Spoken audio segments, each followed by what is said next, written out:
to do something that those of us who have not been fortunate enough to see another day have not had the opportunity.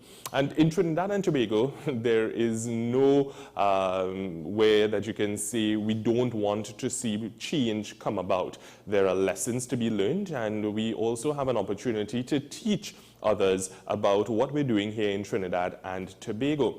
Now, I would have listened last evening to the opposition leader, Kamla Prasad-Bisesa, at the UNC Monday Night Forum, where she would have announced that she is currently engaging in talks. Her party, the UNC, is engaging in talks with two smaller political parties, as she put it, ahead of the local government elections. And in addition to that, she has called on other political parties to come forth. Now, this is something that we've heard before, but we've also heard that the UNC is interested in going it alone. So is this a changing of the guard, so to say? What really has caused the opposition leader to now take this position?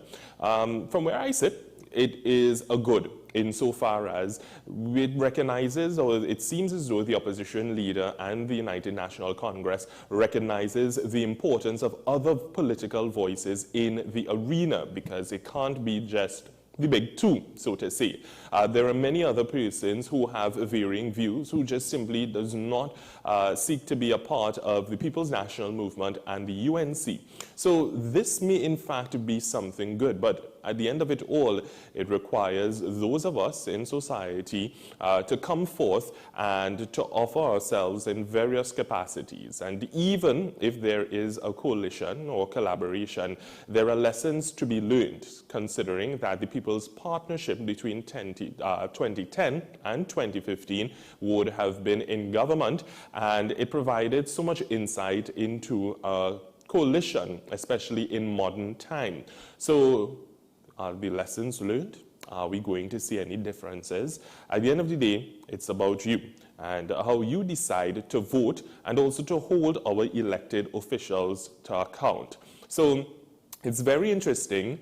Let's see what happens over the next couple of days and weeks as we head into the local government election. And this is a very defining moment in Trinidad and Tobago's history, because we will be seeing local government under a new local government dispensation. So when councillors and aldermen are sworn in later this year, they will be coming under a new regime, a new legislative regime. And that is especially important to define the whole decentralizing of power and placing that into the hands or closer to the people on the ground. So interesting times ahead. And speaking of interesting times, this morning's program is going to be an interesting one. We're going to be speaking with various guests, talking on topics such as disaster management, and Trinidad and Tobago is assisting another country, a group of islands, in terms of their efforts there. There is an event coming up that we're going to be talking about. And finally, the hunters search and rescue. We've been hearing a lot about this jaguar that has been loose in Palo Seco, but we're going to be talking directly with those hunters to get some insight of what they're seeing on the ground, and also their efforts in general to help with Trinidad and Tobago's desire to be more on the ball when it comes to search and rescue. Stay with us. This is AM Prime. We'll be right back.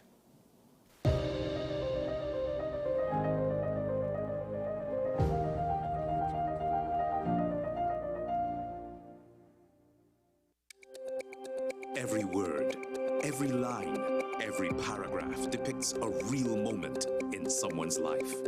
A father, a sister, a mother, a brother.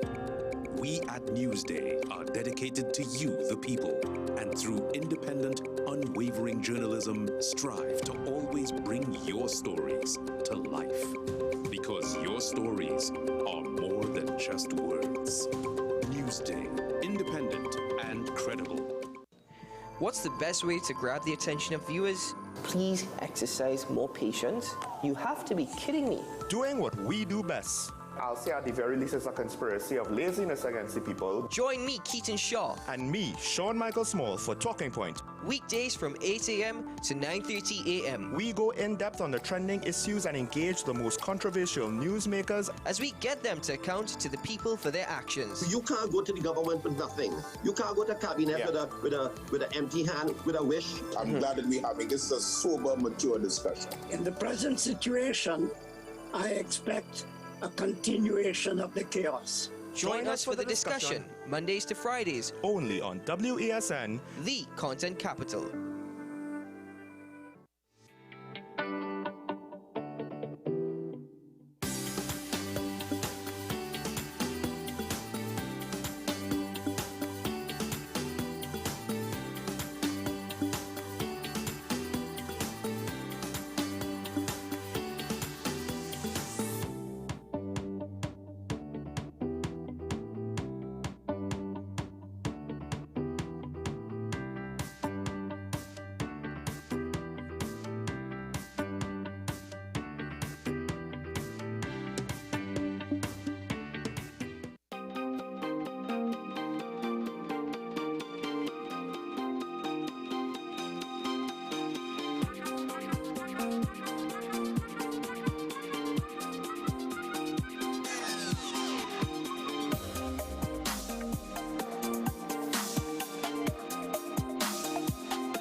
Welcome back. I'm Nikolai Edwards, and this is AM Prime here on WESN.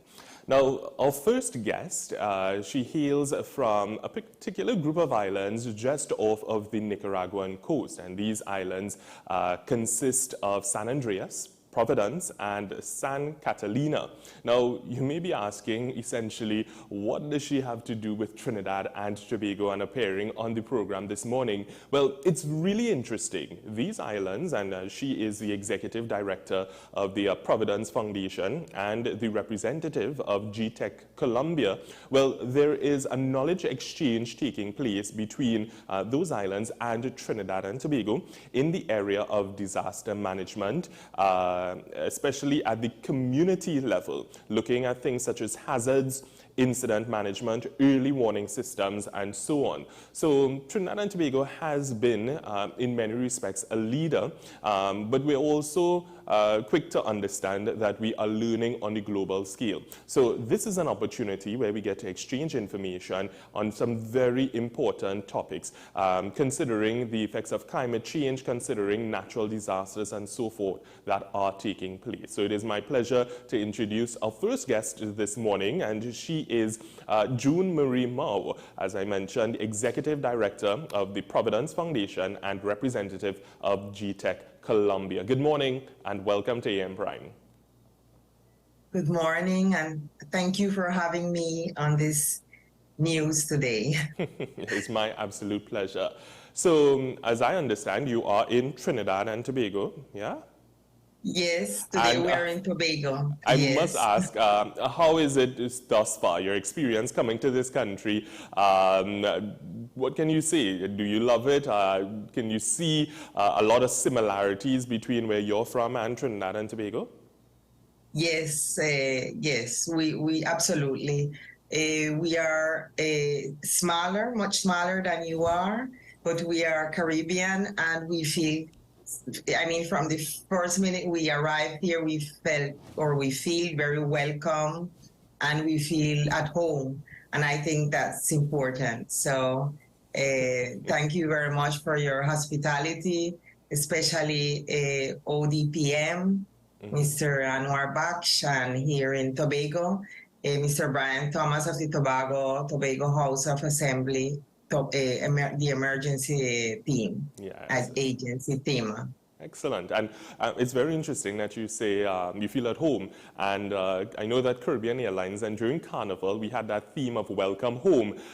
So we're happy to welcome you, in essence, home here in Trinidad and particularly Tobago. Now, prior to you coming on, we were having a bit of a conversation. And as far as I understand it, is this relationship or this effort that is taking place right now didn't just start in Trinidad and Tobago. It actually took place a little while ago, where we would have had representatives of the ODPM, the Office of Disaster Preparedness and Management, and TEMA, so the Tobago Emergency Management Authority. Do you mind telling us a bit more about how this all got started? Yes, it started 2 years back. We were hit strong, very hard by both hurricanes, Eta and Iota. That was November, so like in a span of 2 weeks, we were hit by 2 hurricanes. The second one really almost swept Providence, the smaller islands, Providence and Santa Catalina away.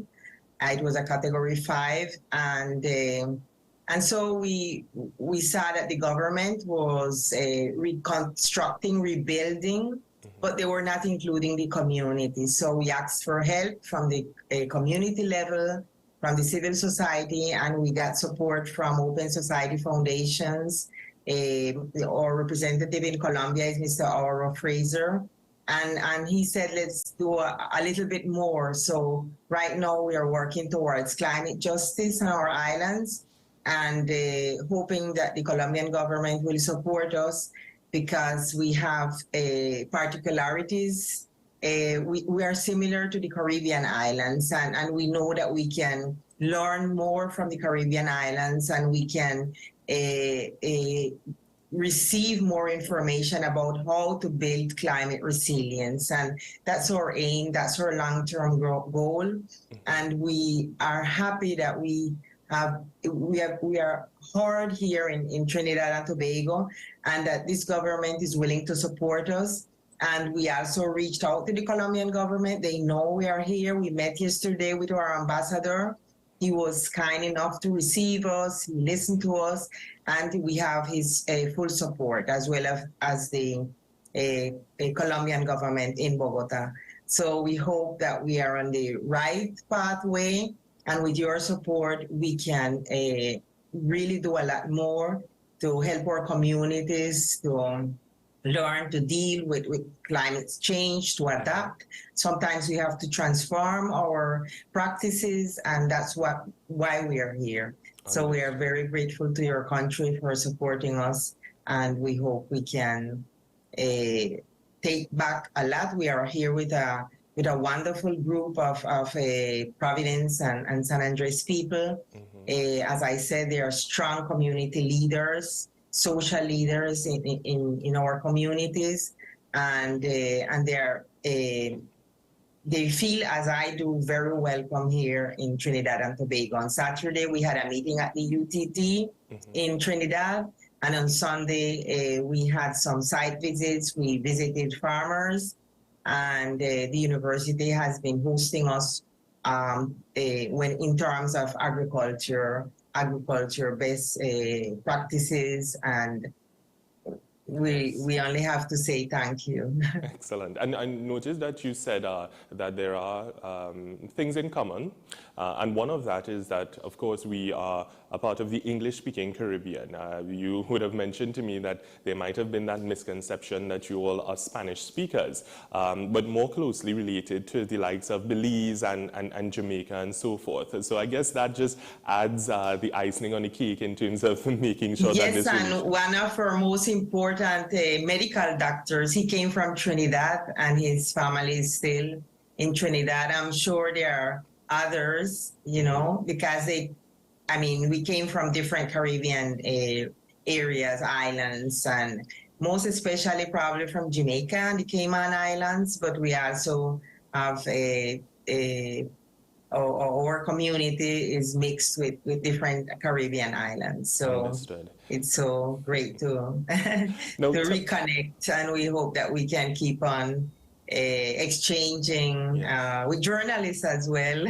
And this would be great. I know we have done this in the past. We had, most recently a group that came from the islands last year and did an exchange with broadcasting, because we are in a regional broadcasting association. And that's so important, I think, in these times, building those regional links, because as a region, I think that we are more powerful together, and this is definitely a demonstration of that, the amazing things that we can do together, sharing information, knowledge, technical know-how, and so forth. So I'm very interested to see how this all pans out. Now, before I ask you in terms of your actual stay here, when you arrived, and the time that you're spending here, and how that is expected to roll out, what I wanted to find out in terms of the Providence Foundation, because you are the executive director, if you can give us a bit more of an understanding of what exactly is the Providence Foundation, and also the GTech Columbia, because you are the representative there.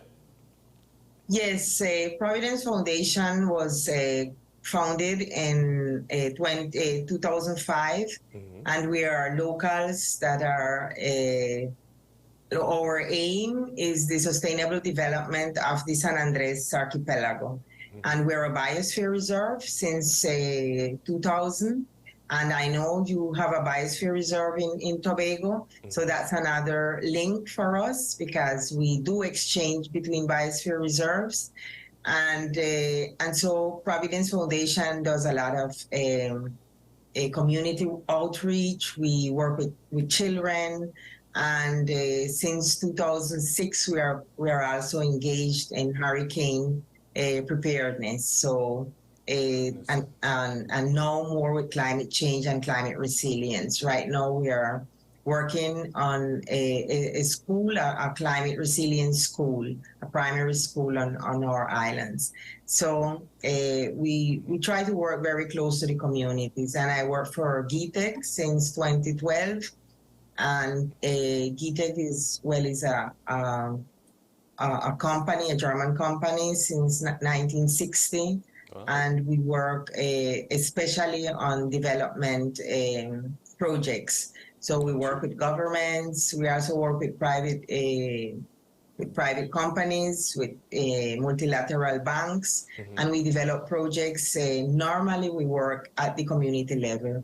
In high participatory projects, and with the support from UNESCO, and as I mentioned previously, Open Society Foundations. Since last year, we have been doing, I forgot to mention one of our main partners, which is Ithaca, is here with us in Tobago too, Ms. Laura Canevari. And we have been doing hazards maps and hazard and resources maps with the community on the island. So we go to every section of the island and we work with the community, and they map their community. So we use very large maps. We call those social maps. And then our GIS specialist, he digitalized this information into the GIS maps. And so we have maps from every community with people showing where is their major threats or dangers.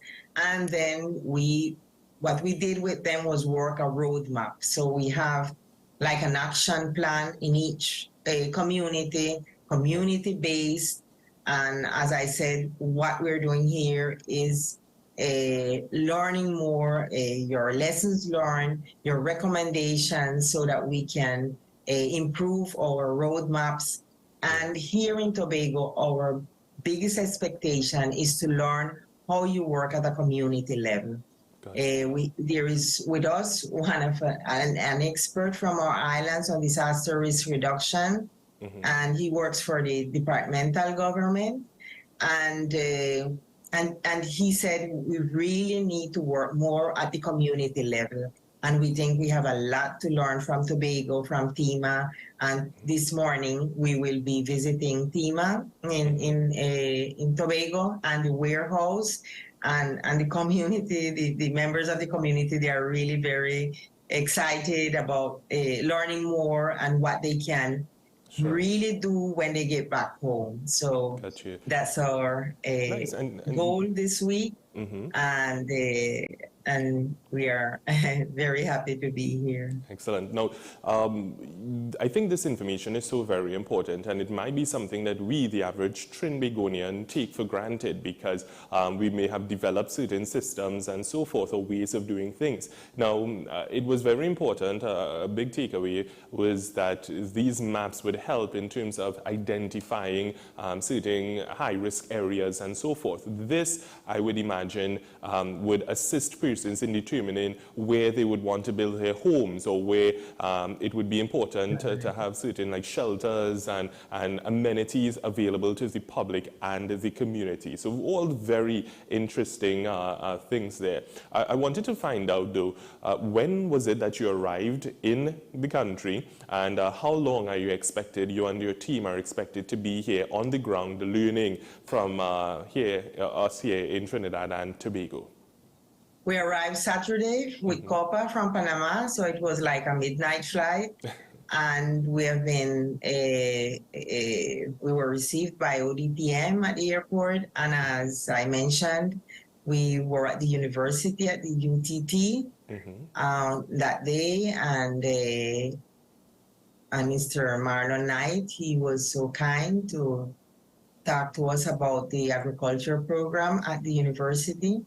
Which for us was very interesting because it's about working, engaging youth's involvement, and obviously on small islands, on tiny islands like ours, that's very important. So we found one of the things that we would really like to do is to have an exchange at that level, at the university level. Yes. And we're thinking about scholarships from our islands to Trinidad to learn about agriculture and to, like, especially the program you are carrying out.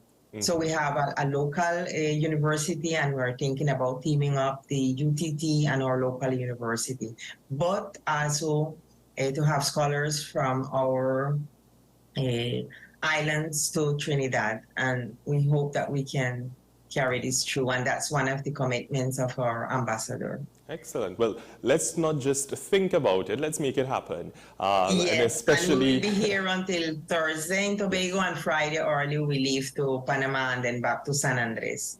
Excellent. Well, unfortunately, time has run out on us, but as mentioned, you will be here for some time still, until Thursday. I want to strongly encourage you to take advantage of every opportunity to understand our culture and our people. I have met the former Colombian ambassador to Trinidad and Tobago. You all are some amazing persons, and so many unique things that bind us together as a Caribbean people, Central and South America and so forth. So I'm really happy to learn that you Thank you. Our ambassador is from the islands, and it's the third time that we have an ambassador in Trinidad that is from our islands. Excellent. And I've been to Trinidad, especially to Tobago in the past, at the Institute for Marine Affairs. And so I'm really happy to be back and to exchange, and I hope this is a long-lasting relationship. I hope so as well.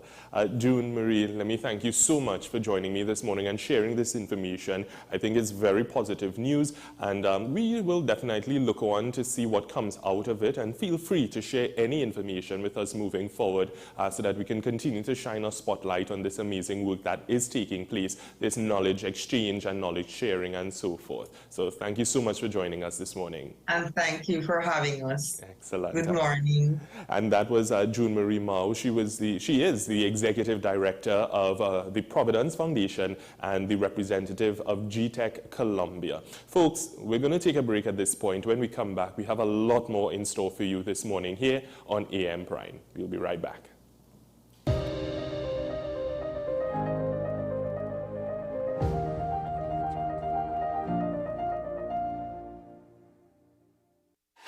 Fan Zone, Your reliable, authentic supplier has just gotten better. You can now visit our website www.fanzonett.com for your authentic wear and collectibles. The only place where you can use both your Visa debit and credit cards.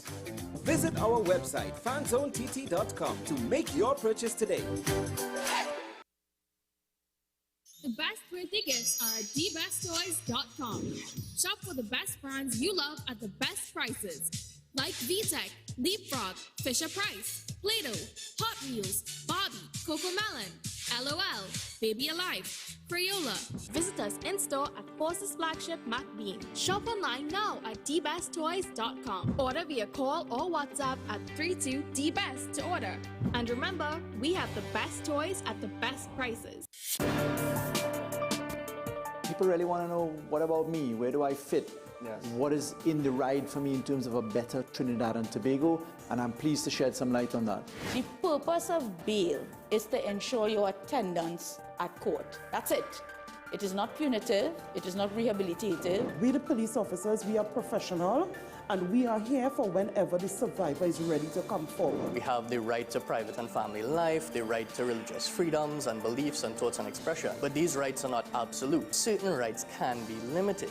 The law is to govern the whole. It's for all of us in public.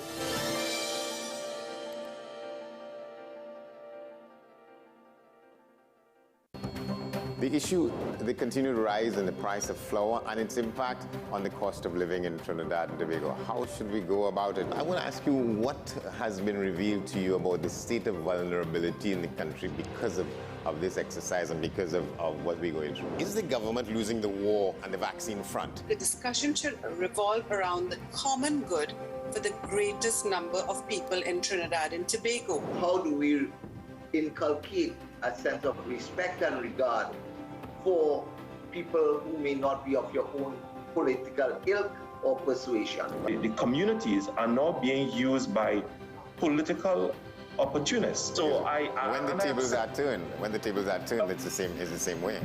Okay, this has been 10 Questions. I'm Andy Johnson, and we'll see you next time.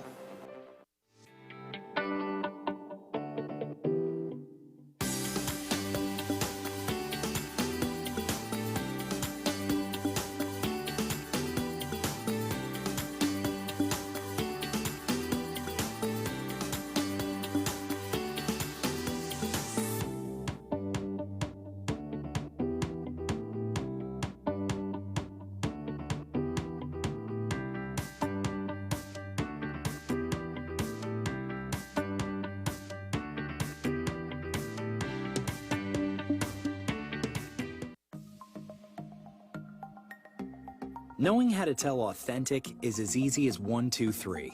Find it, match it, search it. Step 1. Find the style number on the tag. Step 2. Match the style number inside the jersey with the number on the tag. Step 3. Search it. A quick Google search of the style number will verify the jersey is authentic when the search results match the jersey being searched. Don't be fooled by counterfeit jerseys. Before you buy, remember to find it, match it, search it. Fanzone, 2 locations nationwide. Center City Mall, Chaguanas and Movietown, Port of Spain. Nationwide delivery available. Every day, we communicate through stories. Stories of ourselves, our challenges, our goals, our experiences, and our aspirations.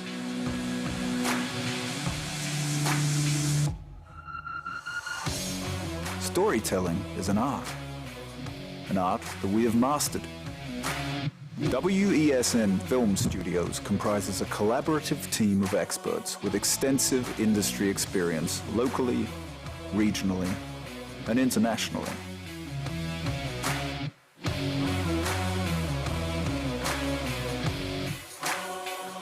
The ability of your business to successfully communicate with your preferred audience depends on the strength of the stories you tell. Your vision should be communicated in a high-quality, professional, and creative way.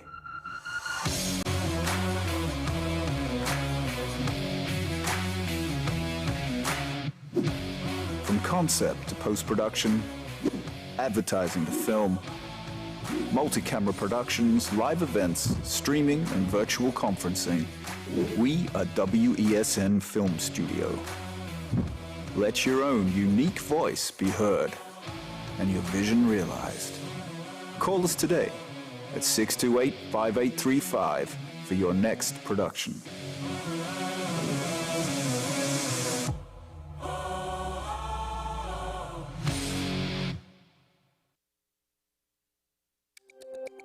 Every word, every line, every paragraph depicts a real moment in someone's life.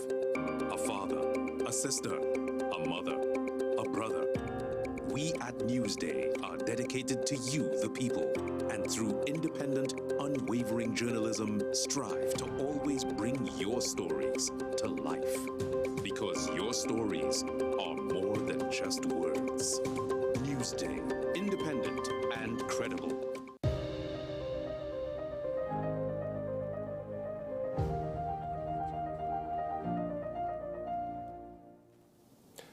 Welcome back to AM Prime. I'm Nikolai Edwards. We're shifting gears, talking about what many of us know all too well, the importance of restoring or preserving buildings, because Trinidad and Tobago has a wonderful culture, but one of our problems has to always do with preserving, maintaining buildings, heritage sites, and so forth.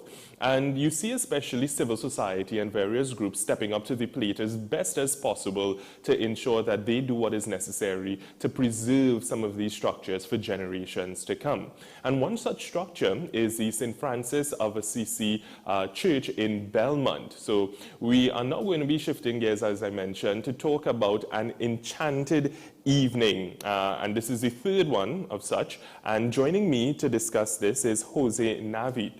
He is a member of the building committee of the St. Francis of Assisi Church in Belmont. Good morning and welcome to AM Prime. Good morning, Nikolai. Thank you very much for having me present here. Excellent. And I mean, this is, of course, something that is very important because, as I mentioned, preserving buildings, preserving our culture at the end of it all. And this structure is one that the building committee has taken the enormous task of trying to ensure that we have this building preserved for generations to come. If you can give me a bit of background into the church, how long has that structure been there, and just a bit of a journey to where we are at present. Okay, so it was opened, first mass was still in 1902. It is a building that was designed by an Irish architect firm, Ashland & Coleman. And it was built by George Brown. You've heard the name George Brown in Trinidad over many, many years in terms of building many of the magnificent 7 buildings and many of the beautiful edifices within the country. And it was a journey from an old wooden church to having this more magnificent structure within the Belmont community. But like things over years, requires special love, special care and attention. And although work would have been done over the years, it may not have been fully in keeping with preserving and maintaining the look of the original church. And then there was an earthquake 15 or so years ago, which caused concern, and the building was stopped being used for masses. Okay. And then for a number of years, masses were being sent in the churchyard under tents.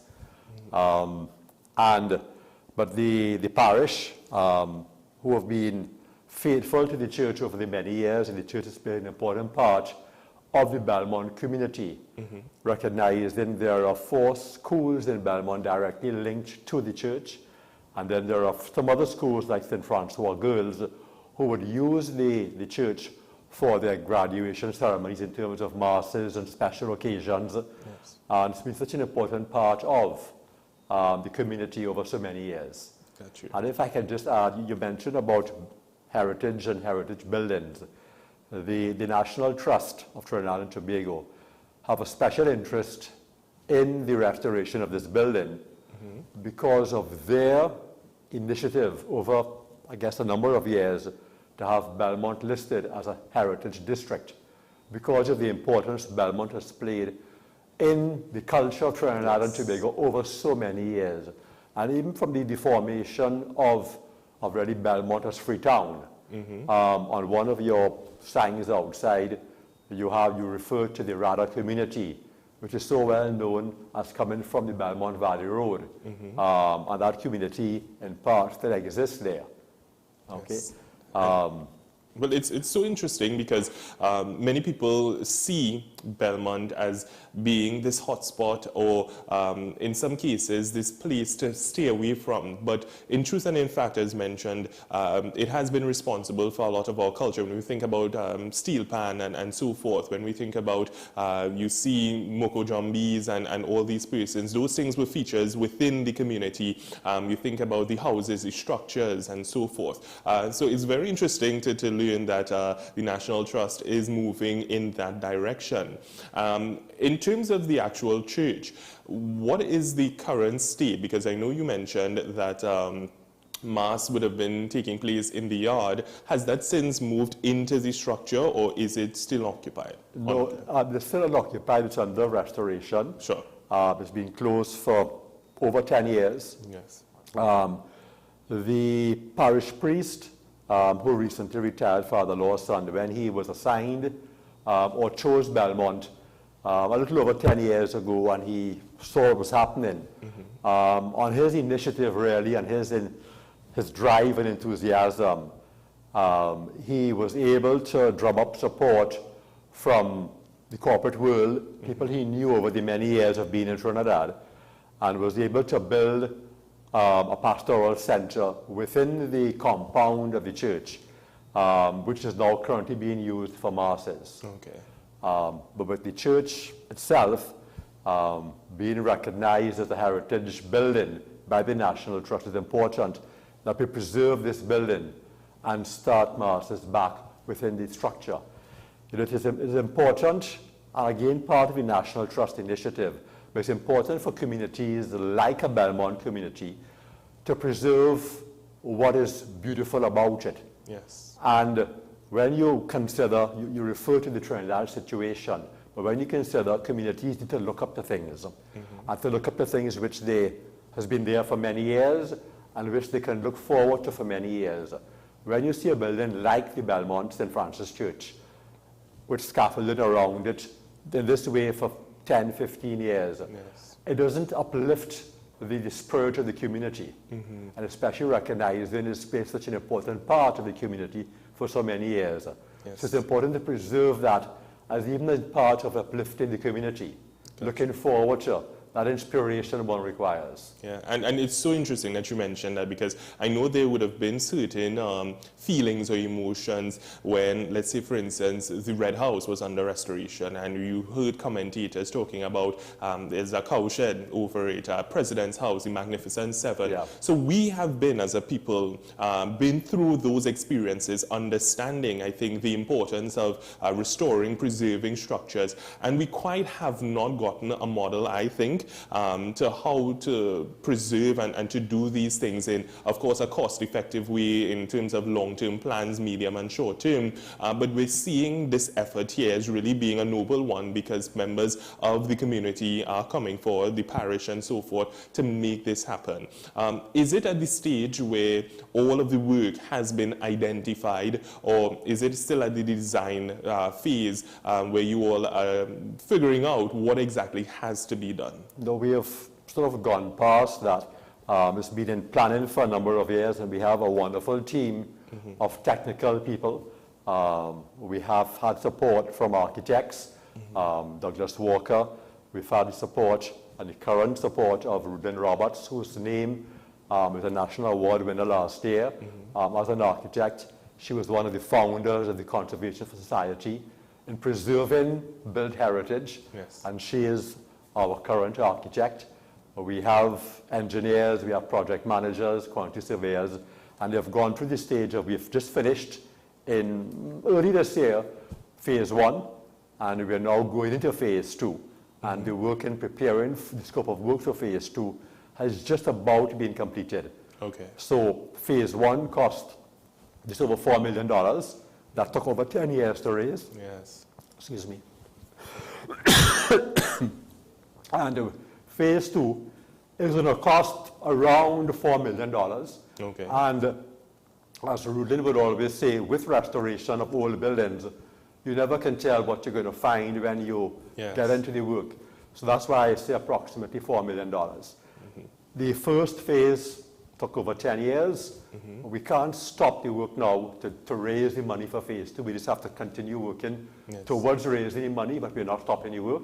Fair enough. And the event we have coming up, Enchanted Evening 3, as the name implies, is the first event of its type, although there was, in reality, the third one was last year, where we had the gala at Napa, which was already truly very successful and a wonderful event, still within COVID, but we got tremendous support from the Belmont community, from the public, from the corporate world, from the artists, from the Ministry of Tourism.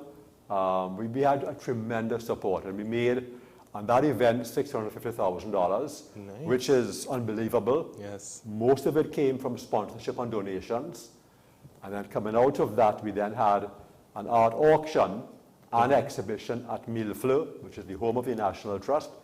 And again, we had so many paintings donated by artists, and we raised in that event a little over $200,000. Excellent. This year, with the COVID sort of more behind us, there are a lot of events taking place. And sometimes you get to the point where, you know, these people are asking again, they're asking again. So you're arriving at a point where you're not quite achieving this year as what we need to achieve, but we're not perturbed, we're not daunted.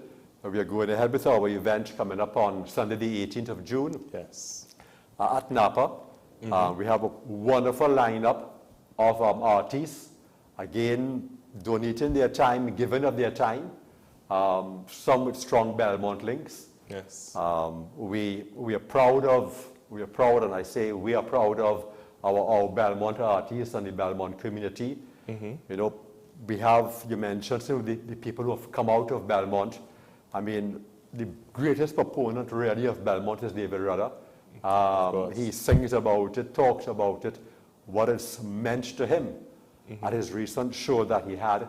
He spoke at length about, you know, what Belmont has been and the importance of his formative years. Yes. You know, you have a Wendell Manwaring, you have a Sir Alice Clark, you have an Anthony Smart, and you have the Defoe School, which is really the Belmont Intermediate, now St. Francis College. Yes. I mean, the list can go on and on of how many persons have come out of the area, and it's so very important to give back your time, your energy, and of course resources. That's always a big thing. So looking at the flyer, it says preserving Belmont heritage and building community, and St. Francis of Assisi RC Church Belmont presents an Enchanted Evening 3. So as you mentioned, it's taking place at the National Academy of the Performing Arts at the Lord Kitchener Auditorium on June the 18th, Sunday. And some details in terms of, it starts at 7 p.m. 7 p.m. And some details in terms of ticket prices. So I'm seeing some tiers there, if you mind. Yes, so we have prices at $250, $300, and $400.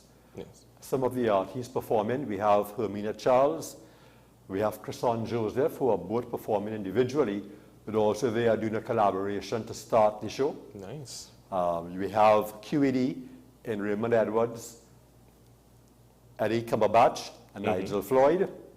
They have been tremendous support for us over all of the shows we have done. Excellent. We have the St. Francis Choir.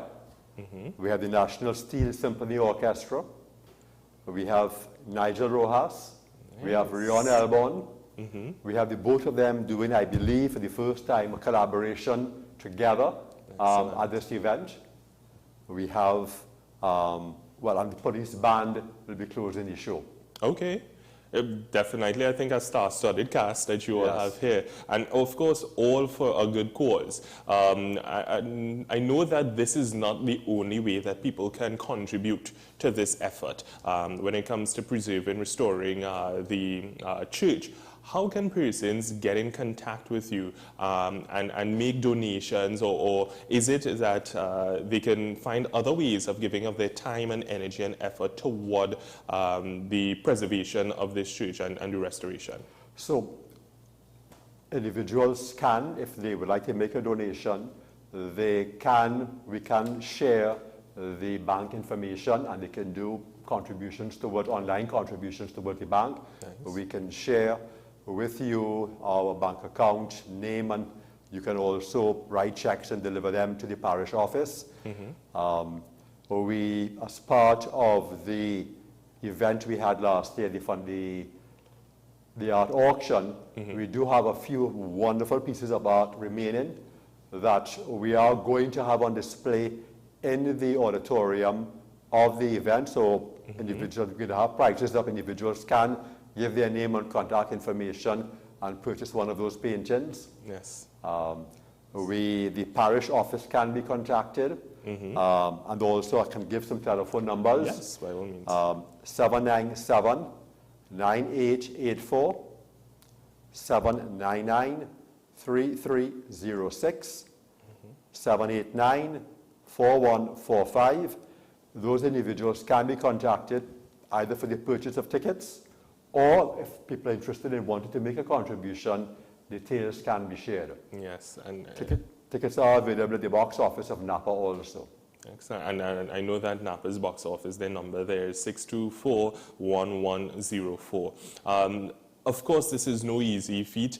It's not going to be done by, as you mentioned, off-air cake sales and so forth. And this is really, I think, you all owning the project, taking responsibility for it and pushing it forward. Many people would say, you know, during this time, it's of great difficulty, we're emerging out of the pandemic and so forth. But truth be told, people do have disposable income, and people will put resources at things that they are passionate about and they have an understanding about. And I think the mere fact of coming onto the program, sharing the information, sharing a bit of history as well is so very important, because it puts more of a story behind this project, as opposed to just being this edifice and people passing by and seeing scaffolding, as you mentioned. So I really do hope that you all meet the goal and far surpass expectations. It's a star-studded cast of performances. And again, June 18th, Sunday, June 18th, this Sunday, at the National Academy for the Performing Arts in Port of Spain, the Lord Kitchener Auditorium. Any final thoughts that you want to share, or to just simply encourage people to come forth and give up their time? Certainly, it is Father's Day. Come and share the experience with as a family. It's going to be a wonderful family occasion. The following day is a public holiday. The artists are looking forward to entertaining you, to putting on a wonderful show. I just want to say, you know, Trinidadians and Tobagonians have been extremely generous over the years, and we believe they will continue to be. By nature, I think we want to welcome, we want to share, we want to be part of the experience. We want to be part of recognizing the importance of our communities and the building up of our communities. So it's going to take time.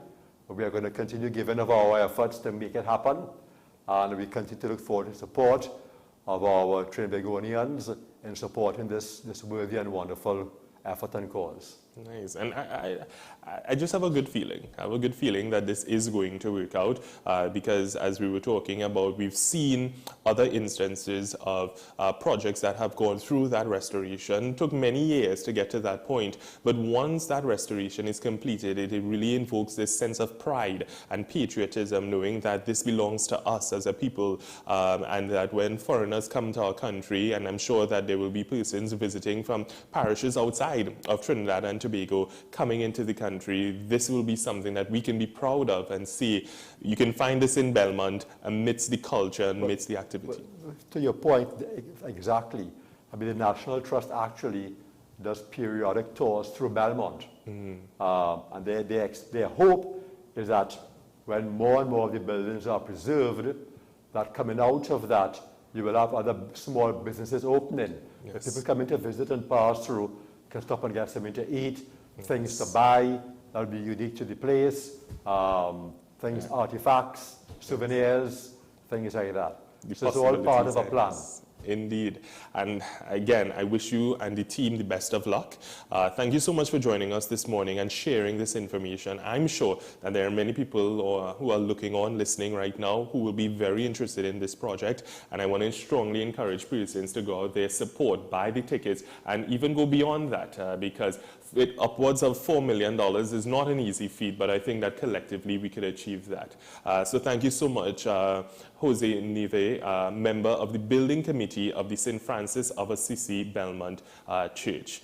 So folks, with that, we are going to take a commercial break. When we come back, we still have more for you in store here on AM Prime. Stay with us.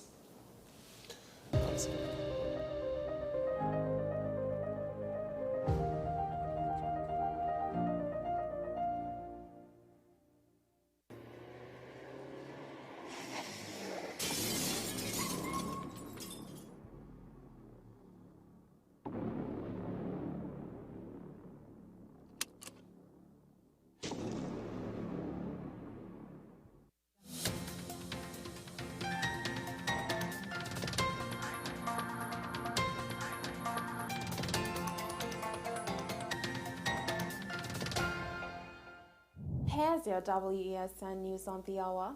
I am Sarah Ali. Thanks for joining us. Here are the headlines. Riverine flood alert updated to orange level number 2. Finance Ministry slams a local newspaper on misleading article on HSF. 10 female officers in TNT undergo training on illicit drug trafficking. Regionally, widespread coral bleaching predicted for the Caribbean. Now for the details. Riverine flood alert has been upgraded to orange level today as of 2:51 p.m. The alert is expected to end on Tuesday, June 13 at 10:10 p.m. The Met Office said that after continued rainfall activity, the river levels of South Oropouche as well as smaller tributaries in southern areas of Trinidad are near critical levels or overtopping in some areas. Additional periods of rainfall will likely continue over the next 24 hours, which will result in the further elevation of the river levels. A local newspaper is today being heavily criticized by the Ministry of Finance Colum Imbut for what he says is a grossly misleading article on the Heritage and Stabilization Fund. Minister Imbut made reference to an article in the Sunday Express, June 11, 2023, headlined HSF records US $913.5 million loss for 2022. For the first time in its history, he said, some daunting statistics were quoted as it relates to the fund. However, via a media release issued today, the Finance Ministry said the net asset value of the Heritage and Stabilization Fund was US $5.466 billion and TT 37.17 billion on Friday, June 9, 2023. The minister in the release said that the figures, data, and conclusions published in the Sunday Express article of June 11, 2023 on the HFS are over 8 months old, out of date, misleading, and wholly relevant because the value of the fund fluctuates over time. Minister of National Security Fitzgerald Hines attended the opening ceremony for the official launch of the regional training course on the control of illicit drug trafficking for female officers. The opening ceremony for the training session took place at the gymnasium of the Police Training Academy, Trinidad and Tobago Police Service, St. James. Delivering the feature address at the opening today, Minister Hines stated the regional training course on the control of illicit drug trafficking for female officers will enhance the skills of the 10 female officers in Trinidad and Tobago and 15 in the region. The training targets female officers who perform counter-drug tasks at the operational level, ideally in the maritime port domain.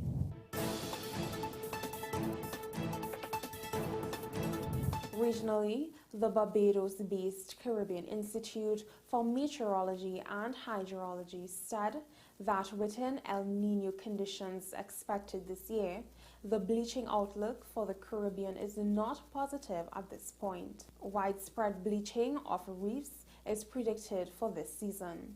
Weather experts have noted that El Niño, the natural climate phenomenon of warm temperature in the Pacific Ocean, has officially begun, and it's sure to affect weather patterns globally in conjunction with climate change. Well, that's news to the hour on WESN.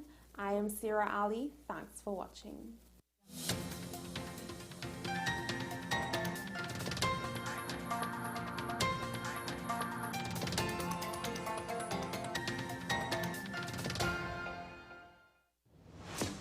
Is it politics? What is it? Is it that nobody cares about sports? The kind of support that sport used to get in the past is no longer here. The thing is, taking a knee doesn't mean that that's the only thing you're doing on it. Right. Taking a knee along with other stuff. Samantha, what are you looking forward to when you return home to Trinidad and Tobago after winning the title? Thank you very much for speaking it into existence. Is there no pressure on Nicholas Ball? It makes me more motivated to work hard and to go out there and rep the white and black. Why are we sending a team to the Winter Olympics? There are a number of Trinbagonians who are in the diaspora and have grown up in winter sport. It's an opportunity that the Trinidad and Tobago Olympic Committee will not close the door on. I also believe in the players that we have. Once you can motivate the players, you can get the best out of them.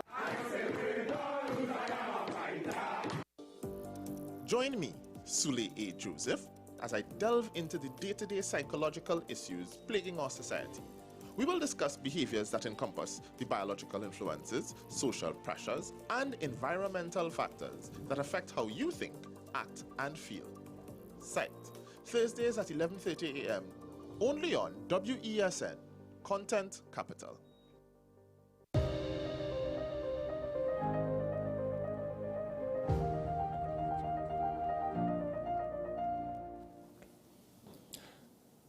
Welcome back, I'm Nikolai Edwards, and this is AM Prime here on WESN. Now, for our final guest joining us via Zoom, we're going to be talking a bit about that situation of the Jaguar in Palo Seco, but moving onward to the Hunters Search and Rescue Team, trying to get an understanding of the work that they do, what drives them, and what we can expect from them moving forward.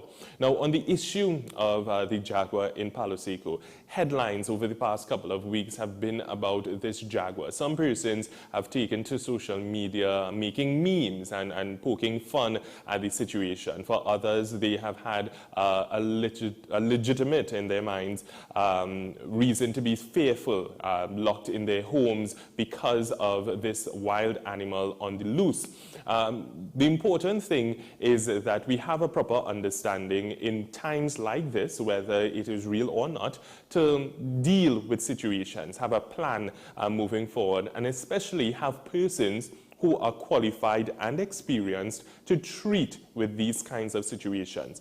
I noted the headline which said, "No proof of Jaguar despite claw marks and attack claims." And this was coming from reports of the Conservator of Forest, Denny Dipchan Singh. He was saying in response to a report by a Palo Seco resident that he was attacked by the animal. But nonetheless, the fear of this wildcat being on the loose has gripped the nation for the better part of the last couple of weeks. So joining me to discuss a bit more about that situation and how it has been developing over the past couple of days and so on is the founder and leader of the Hunters Search and Rescue Team, Mr. Valens Rambarat. Good morning and welcome to AM Prime. Good morning, Nikolai. We welcome the sunshine this morning, and because we know that residents need this sunshiny weather to engage in the cleanup exercise. We're happy that we're on your program this morning, WESN, and a pleasant good morning to both you, your team there, and your viewership. Thank you so much. Now, I could imagine that the past couple of days and weeks have been some restless nights for you and your team, because it seems as though persons now are looking toward you and your team as being a lead or an authority on this situation that has evolved. Would you mind sharing with us how you and your team came to be involved in this search for the Jaguar in Palo Seco?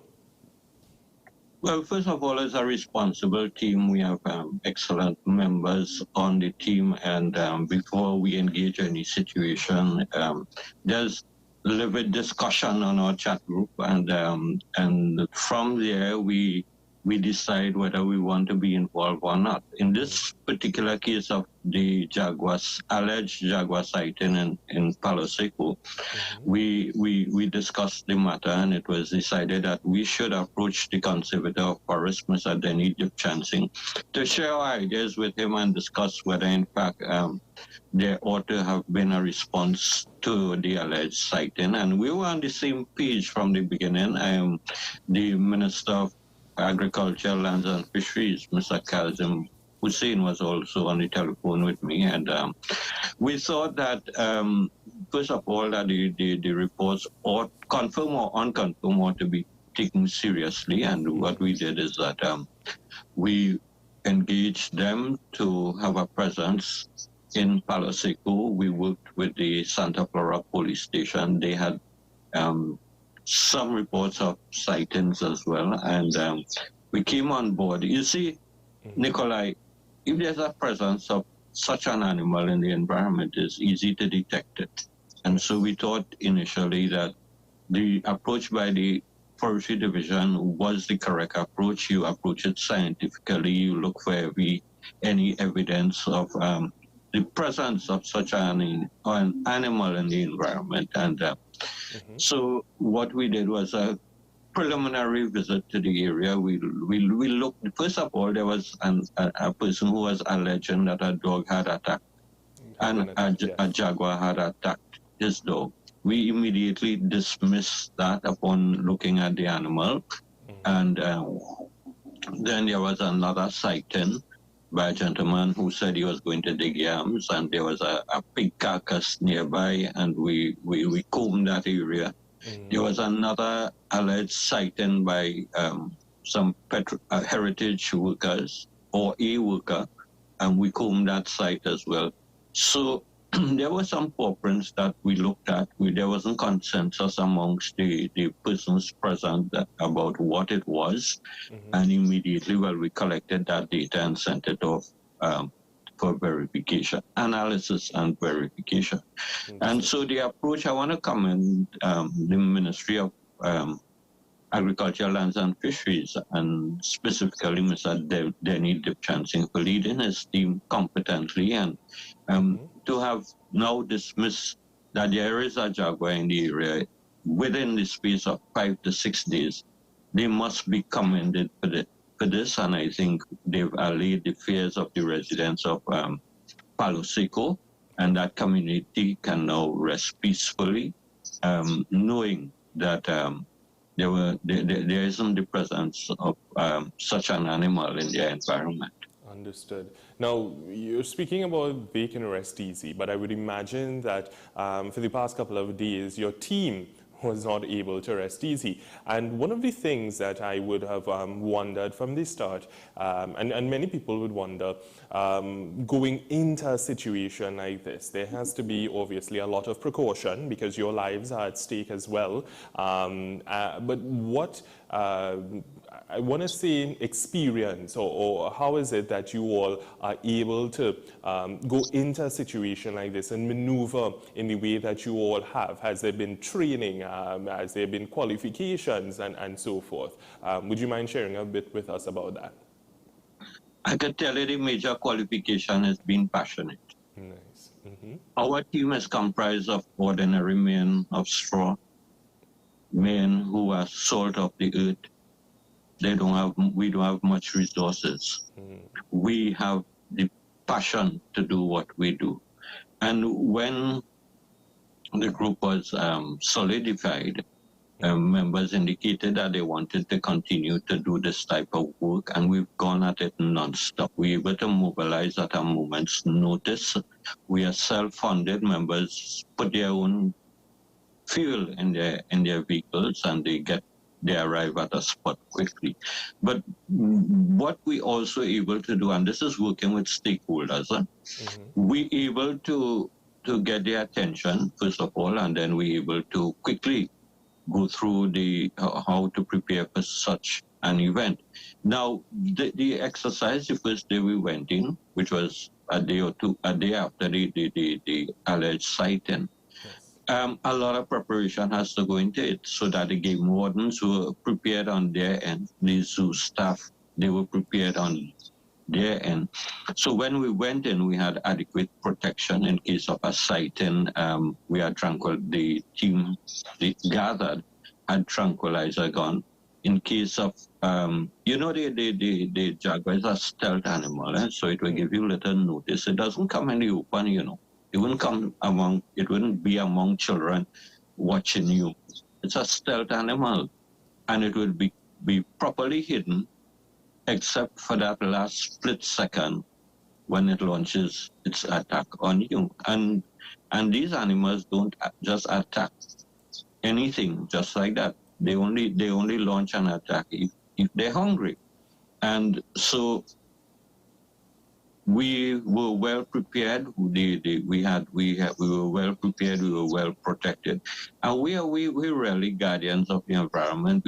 We're familiar with it. We protect it. We understand it, and so we have our safeguards as we go into such situations. We have a clear understanding of what we do and what we ought to protect ourselves from, and that is why I give credit to the team members, because whilst we're on a chat group, all issues come to the fore very quickly, within seconds, within minutes, and we're able to assimilate all this information, and there is good team discussion and sharing of issues, and we able to delegate responsibilities quickly to various members. Gotcha.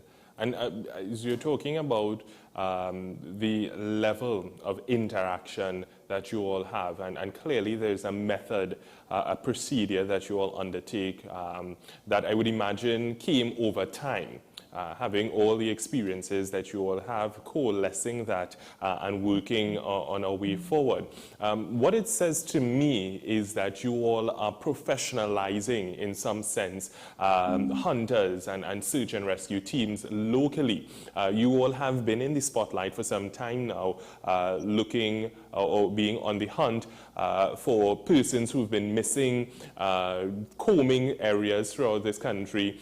We could think back at Andrea Barrath and persons we know whose bodies and stuff would have been discovered as a result of the good efforts and work of persons going out there and deciding to, as a citizen, be involved in these things. Now, it speaks to, on one end, that there is this deficit to some degree in terms of the established organizations that we have, in such as the Trinidad and Tobago Police Service and so forth. Many people may be wondering, are you all moving to a point where you all will be co-opted quite frequently by, let's say, the Trinidad and Tobago Police Service and other organizations on these efforts? So they have, as you know, joint patrols which take place between TTPS and the military, but also are we seeing consistent effort for these organizations to engage you all moving forward? Yeah, I think some of what we do, we do not publish, and what is taking place with these state organizations are a lot of collaboration. From the onset, we have worked closely with the anti-kidnapping unit. And Nikolai, let me just go through a particular scenario with you, so for you to understand and your viewers to understand how this thing works. We don't operate in a vacuum. We professionally and diplomatically engage the state organizations. So when a person is reported to us, probably before reporting to the police that one of their loved ones has gone missing. We treat with the report immediately, it is published. But at the same time, that report is sent to the anti-kidnapping unit. And a discussion is engaged with them at that level. All this within moments of the report coming in, Nikolai.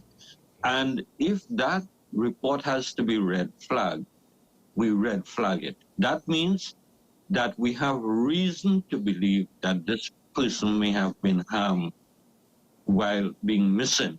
Yes. And that report is treated with urgency by the anti-kidnapping unit. Remember that a report wasn't made at a police station as yet.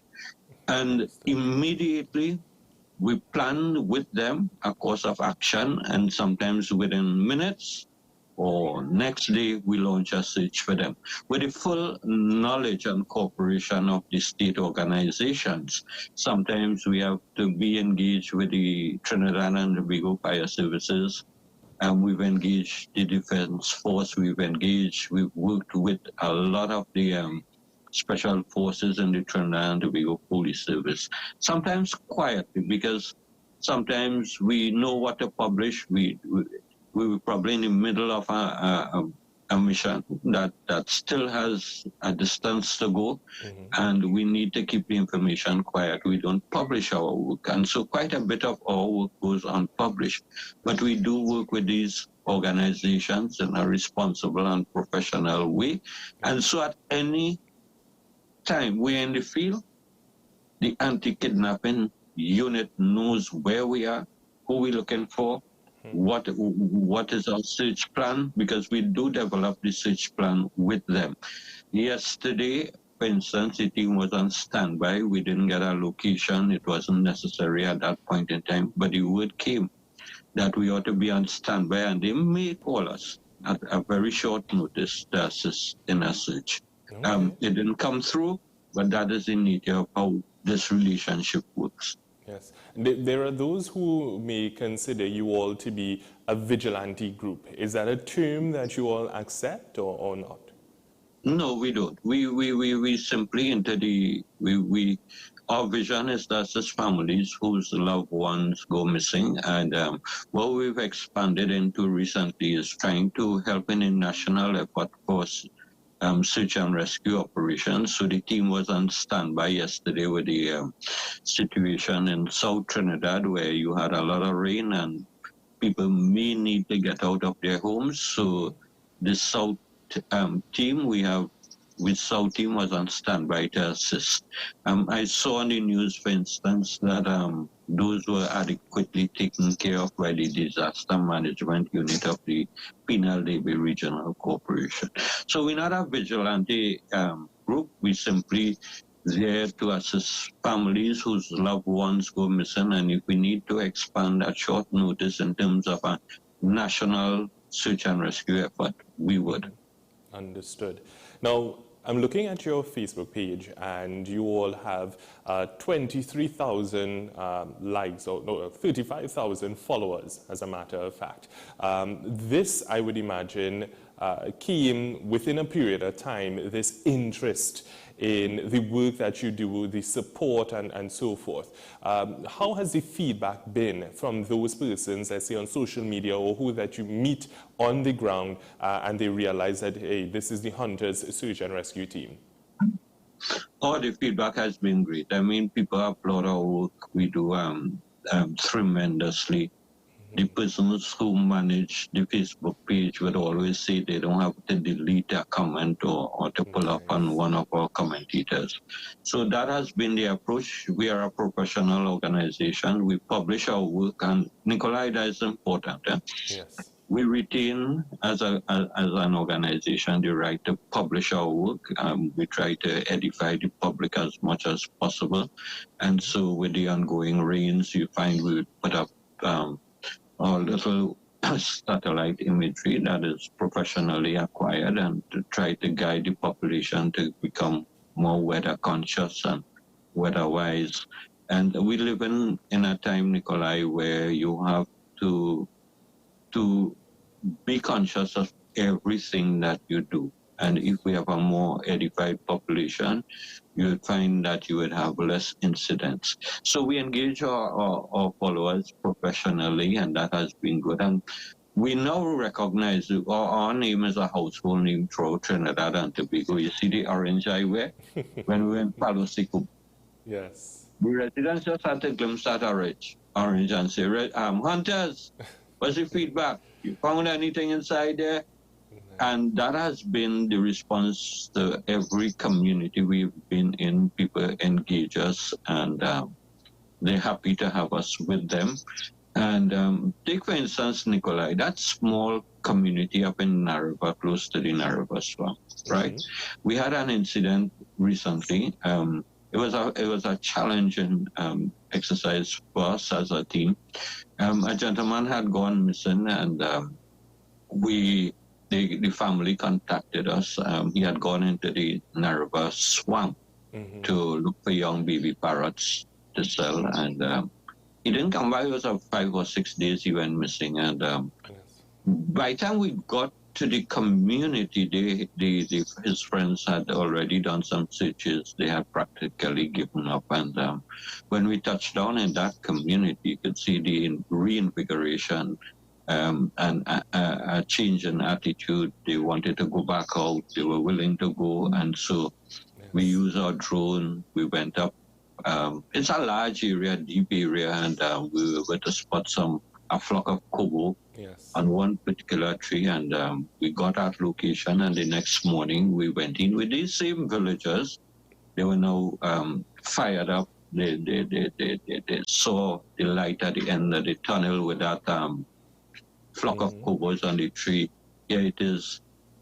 There was a possibility that we could have located their close friend, and we went in, and he was located within an hour and 36 minutes. A very challenging environment. You had to go through 3 to 5 feet of swamp water, water that contains caimans, leeches, the anacondas. The best way to wear in that situation is to go in with less clothing and lighter boots. So members went in with sneakers and short pants and a light jersey. You couldn't take in much because the water was up to chin height in some cases. So they embraced the search and took the villagers with us, and we went in and we were able to locate the gentleman's body. You could imagine that family today. They've achieved closure. Were it not for our intervention, that body would not have been discovered and would have left her hanging from that tree, because he fell. He fell while harvesting the parrots, and his feet got entwined in vines and branches, and he remained suspended upside down, and he died. Unfortunately, he died there. Yes. And but you could imagine the family's relief, and they would have achieved closure. I mean, it's difficult at the beginning, but it's even much more difficult if they had to continue on with their lives with not locating their loved one's body. And we say all the time, it's the best of the worst situation. We need to find the body so that these families could achieve proper closure. It will bring an earlier healing process to the situation, and they will be able to move on from that better than if a body is not located. I could imagine. And I myself was very impressed by the strategy that was undertaken, the use of drone technology going out there. And I remember speaking with a friend, and we were zooming in on that photo to understand how was it that you all located that. But of course, you're explaining that there is a method to it. Now, we have just a few more seconds, but I really wanted to get in this. Is it that you all are expected to undertake, let's say, more training from various, whether local, regional, or international organizations to beef up your efforts? And also, in terms of funding or any kind of support, is it that the public can contribute to your team, and has that been taking place thus far? First of all, with respect to training, we've been engaged in training, continuous training. Just a week or two ago, the team gathered to be trained in first aid and various forms of training required for first responders. Yes. We had done some training in CPR, and we have another one coming up. There's other training schedule for us to be able to navigate in Trinidad and Tobago and to understand the global positioning system. And we need to enhance our skills in the water environment. Recently, we went to look for a young man off the coast of in Cali Bay there. His mother hadn't seen him for 5 days, and he was found in a little camp of Cali Bay. That's engaging in what our youngsters do. They have a time away from home, but he was located. But we were on water, so those are the types of training that we need to continuously do to enhance our skills.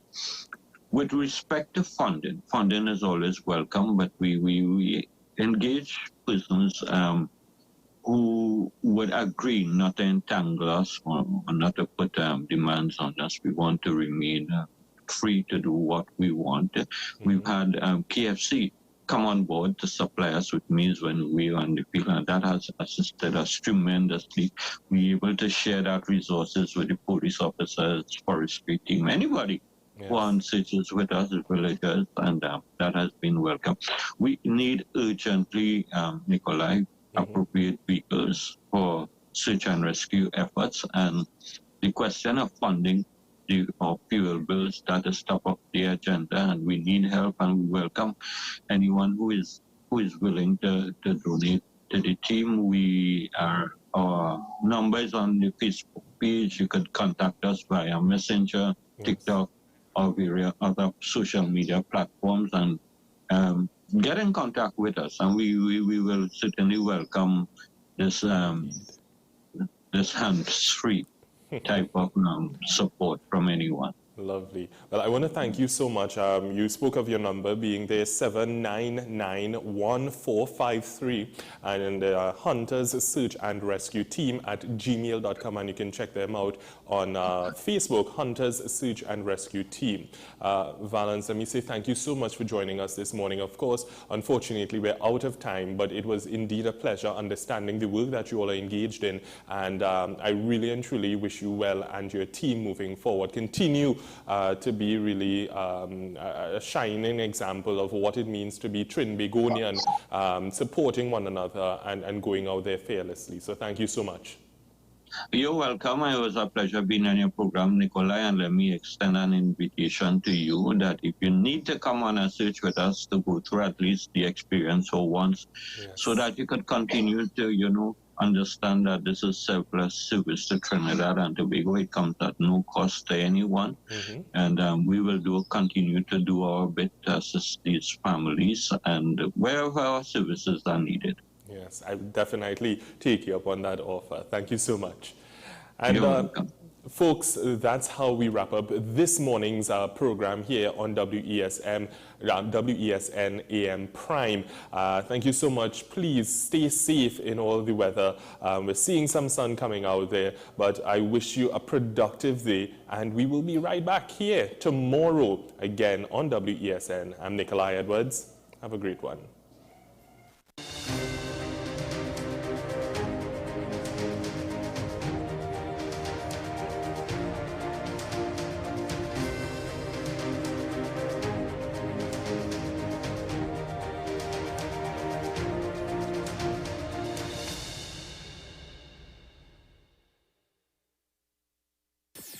WESN.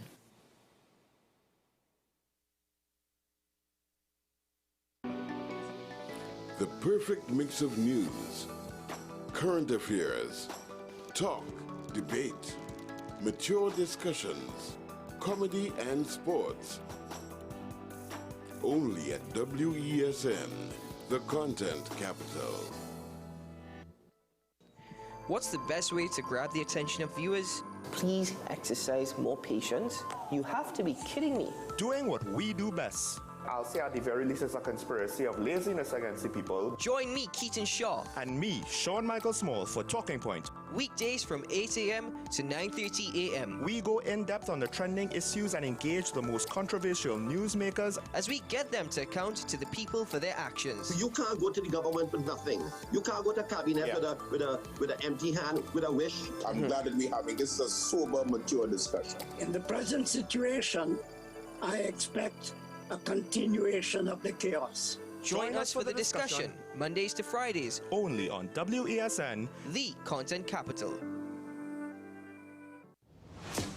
Is it politics? What is it? Is it that nobody cares about sports? The kind of support that sport used to get in the past is no longer here. The thing is, taking a knee doesn't mean that that's the only thing you're doing on. Right. Taking a knee along with other stuff. Samantha, what are you looking forward to when you return home to Trinidad and Tobago after winning the title? Thank you very much for speaking it into existence. Is there no pressure on Nicholas Ball? It makes me more motivated to work hard and to go out there and rep the red, white and black. Why are we sending a team to the Winter Olympics? There are a number of Trinbagonians who are in the diaspora and have grown up in winter sport. It's an opportunity that the Trinidad and Tobago Olympic Committee will not close the door on. I also believe in the players that we have. Once you can motivate the players, you can get the best out of them.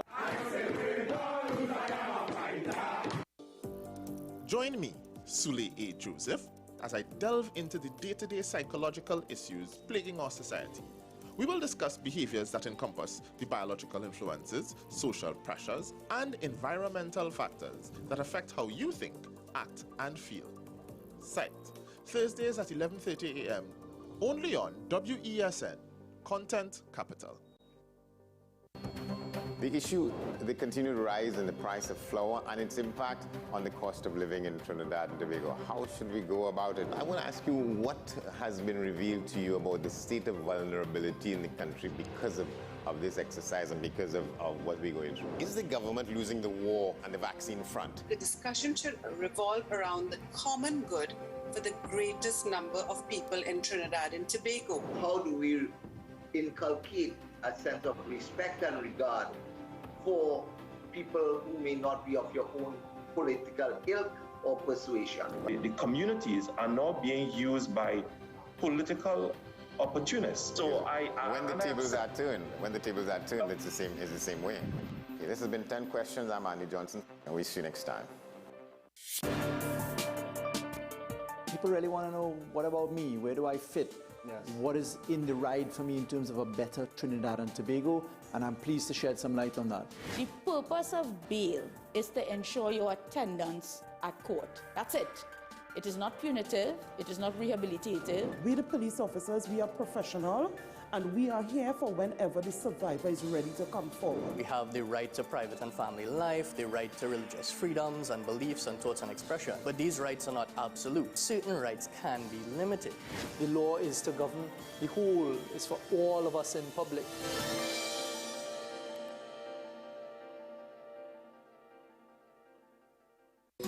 Take some time for yourself or spend some time with the family at Sandy Point Village Hotel.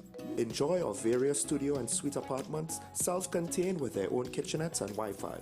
We also have our famous 100-foot swimming pool and our beachfront restaurant, the Steak and Lobster Grill. And our location in Crown Point puts us near the center of activity, from the nylon pool to the local nightlife. Call us and make your reservations at 639-8533, 389-2378, or email us at sandypointvillagehotel@gmail.com. We are WESN, the premier platform for Caribbean content. WESN, covering West, East, South, and North. WESN, we entertainment, sports, and news. WESN, available on Greendot 7, Amplia 118, Airlink 17, Bmobile 107, Digicel 21, ICNTT 105, and Flow 110.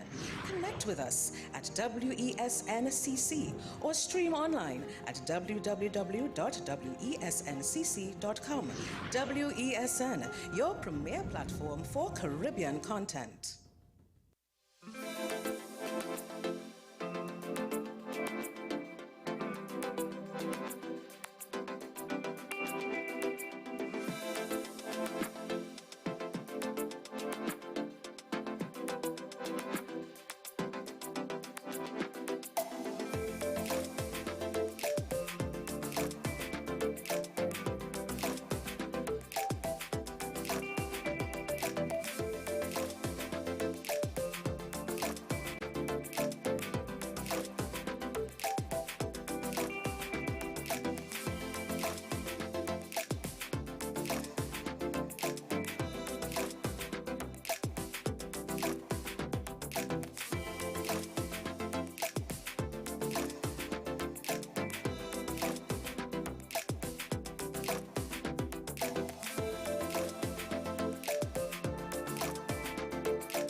have heeded his call to show solidarity and rally around him ahead of his court appearance.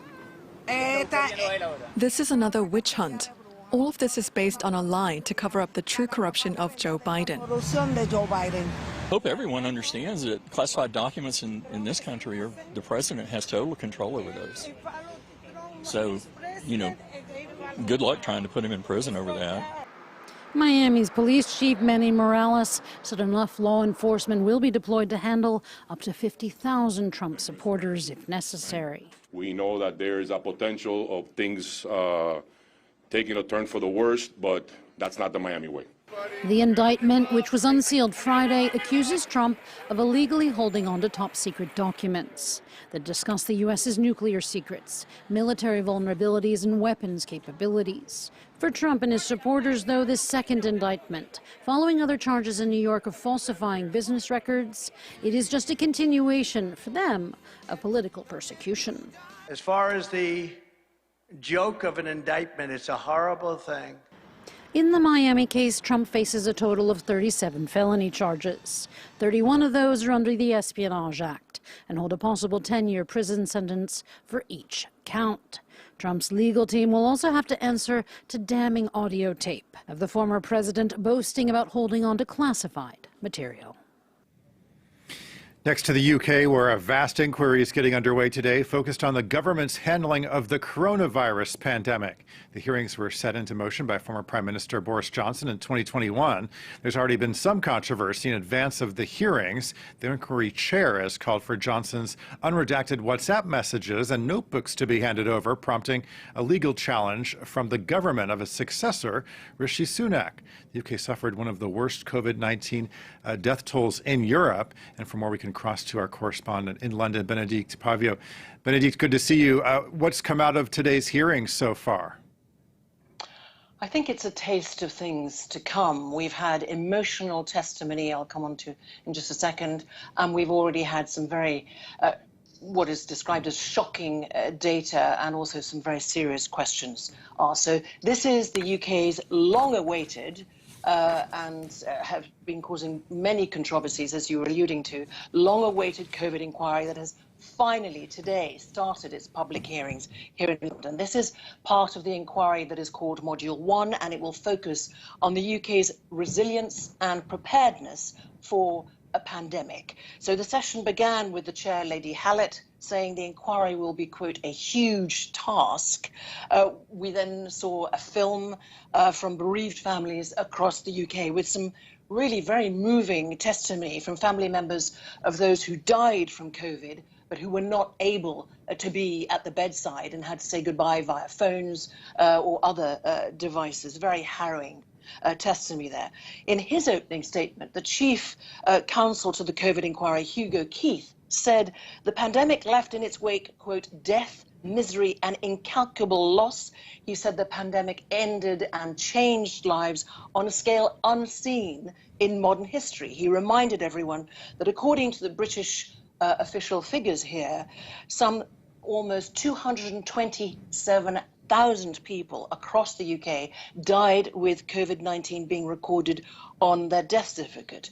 He then went on, and this is where he said this was shocking data. He said people from some ethnic minority groups had a significantly higher risk of dying. That was the highest in the Bangladeshi, Pakistani and Black Caribbean communities, and also higher in people with self-reported disability or a learning disability. And he said the big question here is to what extent were these outcomes foreseen or capable of mitigation? So in other words, what are the lessons we can learn here?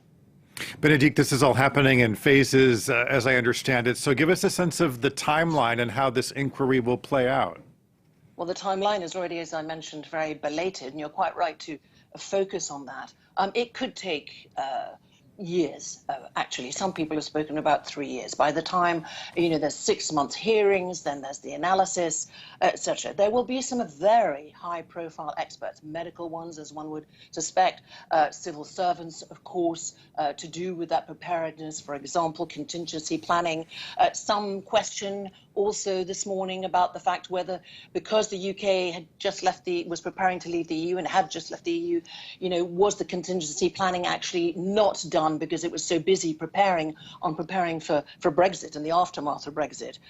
Certainly, one of the most high-profile people we will hear from, and both British and international media will watch very carefully indeed, is the former Prime Minister at the time, a certain Boris Johnson, in the news for many other controversies, not least because we expect the publication of the report tomorrow by the Parliamentary Privileges Committee on whether he misled, or to be clear, lied to Parliament when he said that he and his ministers had not violated the very strict restrictions during the pandemic here. But we will come on to that, no doubt, tomorrow. He has been heavily criticised for waiting too long to introduce the strict COVID restrictions, also criticised, on the contrary, by some about the repeated lockdowns. So 100 families say they've been excluded from this hearing, and they're protesting outside, holding up photos, movingly, of those bereaved family members. Okay, our correspondent in London, Benedict Pavio. Benedict, thanks so much for that update. The United States is planning to rejoin UNESCO. That's the agency of the UN dedicated to education, science, and culture. The U.S., which was a founding member, officially withdrew in 2018 under Donald Trump's administration. Jenny Shin has the story. True to its promise of reversing Donald Trump's policies, the Biden administration says it plans for the United States to rejoin UNESCO after 5 years of absence. UNESCO is doing well, and it will do even better with the return of the United States. Because the aim of multilateralism is to welcome all nations, large and small. U.S. officials say the decision was motivated by the concern that Beijing is filling the gap left by Washington in UNESCO policymaking, with Secretary of State Antony Blinken saying UNESCO is letting China write the rules on artificial intelligence. Beijing said it would not oppose the move, but reminded Washington to pay back more than $600 million in dues. We hope that UNESCO follows the rules and the regulations of the organization and urges the U.S. to pay the arrears of its assessed contribution and pay its assessed contribution in full. A founding member of UNESCO, the United States was the biggest contributor to UNESCO's budget until 2011, when the body admitted Palestine as a member state, triggering an end to U.S. contributions. The Trump administration then decided in 2017 to withdraw from the agency altogether, citing anti-Israel bias.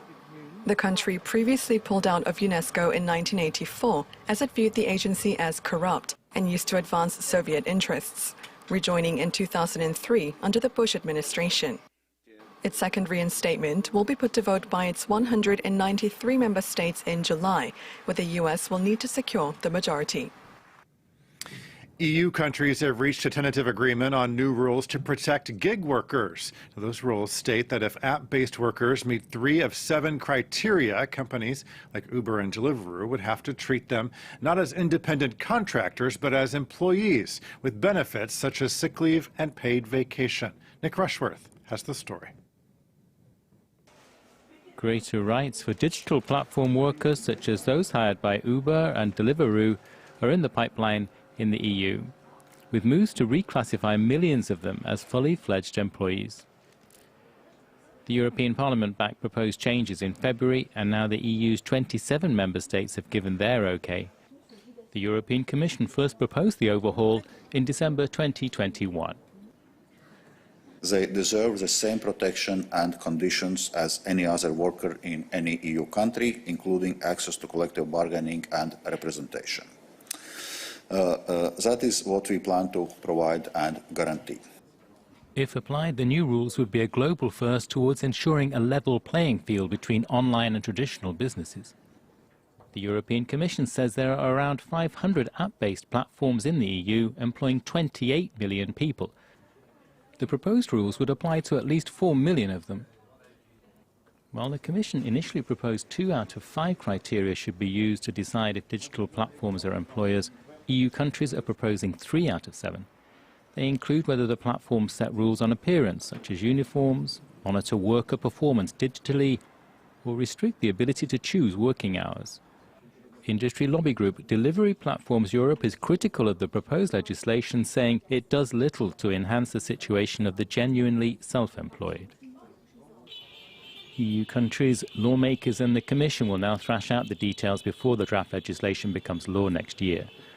For some workers, it could mean traditional benefits such as sick leave and paid holiday.